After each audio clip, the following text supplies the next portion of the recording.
Hi everyone, I'm Rev Deanna here. This is your midweek reflection for Wednesday, September, whatever it is today. And I had to come out for an appointment, so I took the opportunity to stop in at the farm and say hi to my creatures. This is the kitty that I hope does not knock over the tripod. And I also have my chickens you might hear in the background, or if they come close, I will lift them up. So I am filling my cup. Well, I hope maybe the reflection I have to share fills your cup a little bit. Speaking of which, here's one of my chickens. Right, chick, chick. So yeah. This week, I want to talk about mental health. It was brought up in both of the books that I read. In particular, one called Burnout was all about mental health issues, but they both talked about it.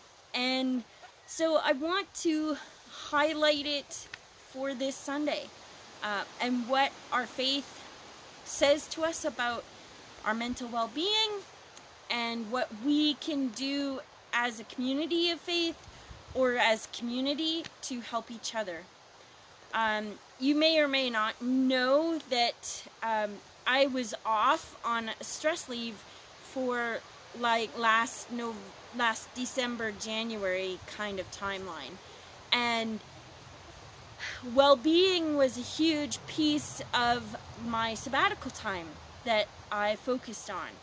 And so I hope to share some of the learnings that I've had through that. And one of the passages that I'm going to focus on Sunday is a passage, I think it's in both Mark and Matthew, slightly different descriptions in each gospel. But it describes a time when Jesus was talking with the disciples, tending towards the latter part of his ministry. And he poses the question to his disciples, "Who do you say that I am?" And I wanted to focus on this passage for several reasons, because both of the books that I read are encouraged us to look at our origin stories. Who are we? Who does our family, our circumstance, our life, our lived experiences say that we are? Who does that? What are the societal influences that have shaped who we are? And then to look at kind of more internally, who do I say that I am?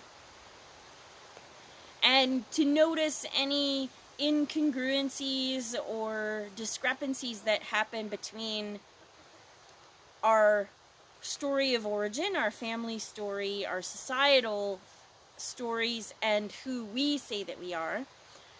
And then, who does God say that we are? Who does God say that I am? And to notice any incongruencies that happen there. And one of the things is that God says that we are all beloved. And sometimes that's hard to hear when our societal stories have been telling us that we are less than beloved for whatever reason.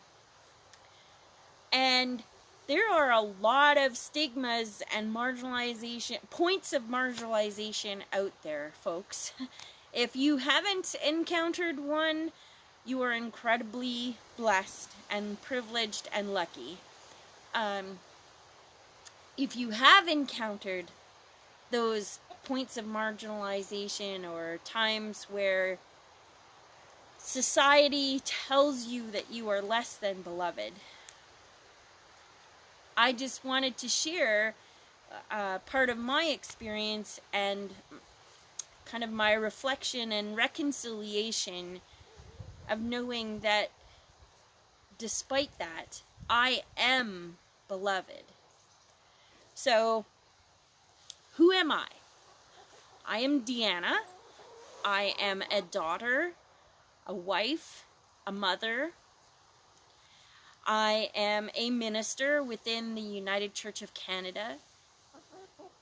I am a learner.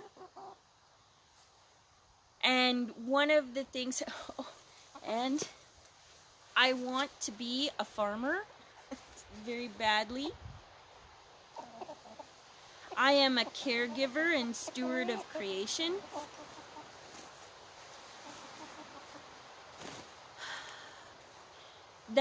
And society tells me different things about those pieces, whether I am more or less valuable because I identify as female. They tell me whether I am more or less capable of becoming a farmer.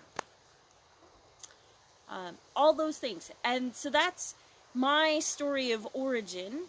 I come from a family history that is diverse, and is not perfect, as some of us might like to deceive ourselves into thinking that we come from a beautiful, pristine family tree. I fully accept and embrace that mine is dysfunctional in parts, broken in other pieces, and the full gamut. And so who do I say that I am? That was a task that I sat down and did one day. Like, who do I say that I am? And some of the words that came up for me were advocate. I feel at my most confident and strongest when I am advocating for someone, whether that be my children or the environment or some sort of justice cause. You may have noticed pieces of that in my ministry with you over the past 5 years. I'm also a tremendous caregiver, and as part of that, caregivers are kind of notorious for giving so much of themselves that they end up burning out.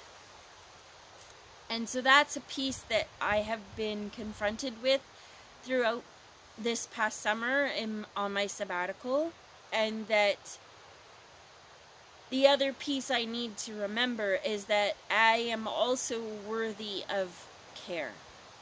And that's sometimes hard to remember, and even harder to put into practice, I've discovered. Hence why I am here surrounding myself with my happy place and my happy critters, because making time for things like this is incredibly important. Sometimes I feel like our passages around mental well-being have focused on stories, miracle stories of like Jesus casting out the demons or healing people. And I often think that we have made the assumption historically that healing meant that these people were once again normalized and brought back to a situation in their society where they were fully accepted. But what I'm coming to see from my own journey of mental well-being is that maybe they were just allowed to see where they were at as okay. That where they were at was worthy of being seen and heard, and worthy of being cared for. And so I hold that with the who do you say that I am piece. Because none of us are one single thing. We are multifaceted. And so besides being an advocate and a caregiver and a mom and all those things that I've listed, I am also a person who is struggling with mental well-being. And that is who I am. And that is okay. And so what I wanted to share with you is that sometimes hard topics are overlooked or not shared in our churches, in our conversations around coffee, because it's tough. And I want you to know that you're not alone in that it's hard, especially when it's something that isn't visible. If I had a broken arm, it would be easy to know how to care for me and how to support me in my healing. But when it's something we cannot see, it's harder to know how to help someone, and sometimes even hard for the person to articulate what it is that is wrong. And as someone said once, that often with healing, things are going to get messier before they get better. And so I've been in some situations recently where someone was crying, and people don't know how to help people that are crying, because I think this is one of those societal images that crying is bad and we want to fix it and stop it, and that's not always what the person who's crying needs. Science has proven to us that crying is very important to our well-being. Jesus himself weeps in the Bible, and it's a very profound moment. So just struggling with those hard and awkward places. And I just want to kind of lift that up and normalize it, that we don't always have to have all the words. I am not perfect. I am continually learning and growing in my journey, and my family and my children often hold me accountable for things that I say and do that are kind of counter to the person that I want to be in the world. And that's hard, to be held accountable, and in some ways perhaps even harder to be the one holding another accountable. But I was listening to a podcast, a panel discussion on the way here, and one of my past professors at seminary said that we need to rehearse the reign of Christ. We need to rehearse, to practice being the kingdom of God, and to practice it as if it were here right now. And so when we are held accountable, when we are around someone that maybe needs to be held accountable, I think if we can hold that we are practicing being the kingdom of God, holding each other accountable. The chicken is pecking at my leg. Come here, you. I'm going to hold you accountable. So we are going to practice holding each other accountable to living into the way that we are called by God to be. Eh? Hey, chick chick? We're going to be nice. Be nice to each other. And so, friends, I think that's my offering for today. I encourage you to come on Sunday. We're gathering at 10 o'clock at the Roseland Church. We are masking and having sanitizer and requesting you try your best to distance from your people who are not in your regular circle.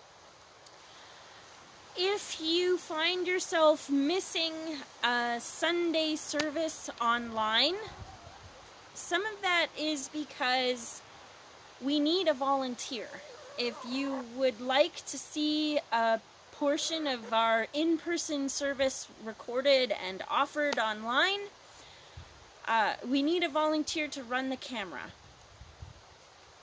I am very tech savvy, but there are only so many things that I can do at once. And so we need someone to run the camera. And I am willing to teach. It's not difficult in order to do. We just need someone willing to show up and be responsible for that piece. So if you or someone you know is willing to do that, or if you are missing that piece and want us to know that you are missing that piece, please reach out and let us know. You can find us at DKR United on YouTube. That's our website. And that is also how we are on Facebook. So I invite you to share that. If this was meaningful to you, I invite you to share it with friends and family. As scary as that is, that my voice is going out into the world like that. But I also understand that I want to start cultivating meaningful conversations. And so that's one way we do it, is by sharing. So then, till next week, I've hoped you have enjoyed hearing my chickens in the background, and the swirl of the wind, I hope, is not too distracting. And be well until next week when we touch base again. Take care. Bye.